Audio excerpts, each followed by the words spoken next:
বলছি মা, আজকে আমি কি রান্না করবো? তুমি তোমার যা ইচ্ছা তা রান্না করো, যা। তাইলে বৌমা তুমি আজকে ডাল, আলু ভাজা, ফুলকপির তরকারি, আর তুমি টমেটো আর আর টমেটোর চাটনি। এটাও বহুত দিন থেকে টমেটোর চাটনি খাই না।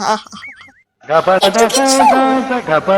আচ্ছা ঠিক আছে, যাই আমি রান্না করে আসি। মা, আমার রান্না করা শেষ, খাওয়ান দিয়া দে। হ্যাঁ মা, আমার সব রান্না শেষ। চলো, আমার ভাতটা বাইরে এনে দিলাও। হ্যাঁ, ভাত?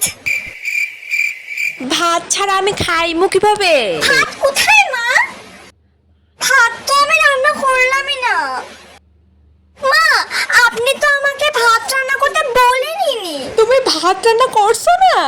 হায় রে খোকা, হায় রে খোকা, এ কি বউ আনলে রে? तो কিছুই বুঝে না রে, কিছুই বুঝে না।